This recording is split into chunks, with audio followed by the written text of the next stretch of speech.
Hello friends!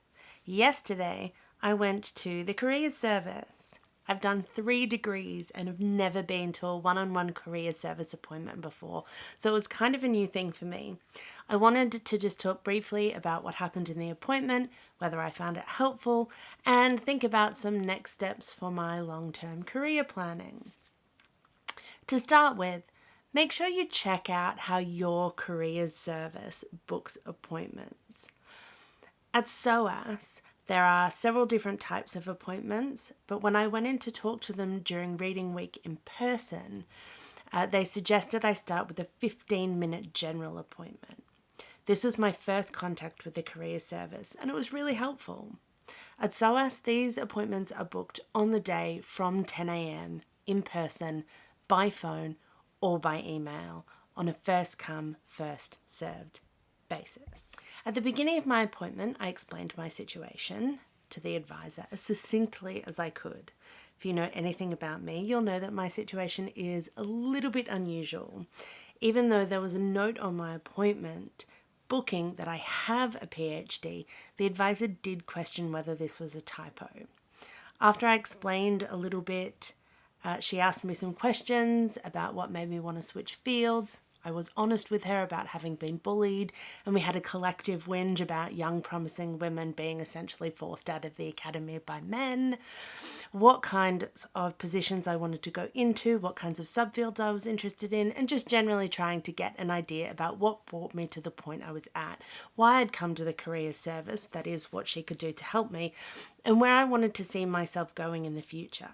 After that, we discussed some of the answers in a bit more detail and started burrowing down less into where I want to end up and more into what I need to get there. In the end, she suggested a few concrete things I can do now and places I can go for further information, and that was the end. So I wanted to get a bit more into what exactly we discussed and what the suggestions were. I had identified 2 distinct areas that I'd like to go into, either staying in academia in a new discipline or going into some kind of research and policy related role, both of these around the subfield of counterterrorism, counterinsurgency and de-radicalisation. What I'm really interested in is women's radicalisation and de-radicalisation in the Middle East region. I want to stay in London, but I'm happy to commute within reason, but I'm not interested in doing direct humanitarian work or on-the-ground aid distributing NGO work, though at one point that definitely was a goal. I'd be happy to either stay in the academy or work in an NGO or think tank, but I'm less interested in working for the government, though of course wouldn't rule it out, and my lack of British citizenship is an issue for some kinds of roles that would be possible in that sphere. The advisor gave me 4 main suggestions under 3 headings: network, education and publishing. There were 2 suggestions in networking, and these are the really easy ones. The first is to evaluate my LinkedIn profile and build up my network there, and the second is to network more widely at conferences and seminars. This will depend on a few things, including what conferences are on that relate to my interests and the people I want to meet, and more crucially, how much that's going to cost me. One of the nice things about being in London is that there is a lot going in the London-Oxbridge triangle that's either very easy or pretty easy to get to. It's just a case of getting myself on all the right mailing lists and things. Under education, the main thing was the one thing I've been joking about but really didn't want to have to seriously consider. I talked a bit in my last video about this too, and it's getting another PhD. At this point, I'm pretty confident that I could do another PhD and do it far more quickly than my first. I do have another option here, which is slightly more far-fetched, which is getting a postdoc. I know I'm still eligible for Leverhulme Early Career Fellowships based on my first PhD date, period of illness and some study leave. I've already emailed someone at a department I'd like to work at, so we'll see what comes of that. Not really a full suggestion here, but another thing that the advisor floated was looking at shorter certificates in counterterrorism studies. The ones I briefly looked at are a bit on the expensive side, and I'd rather focus on my master's. I can pick up other necessary knowledge pretty easily in my own time. Finally, publish. Publish things in the area I want to break into, both in terms of peer-reviewed academic work and other things like opinion pieces and book reviews. I'm pretty happy with this as a general suggestion, and it will really depend on time, but I was already pretty sure I wanted to start trying to publish during this year.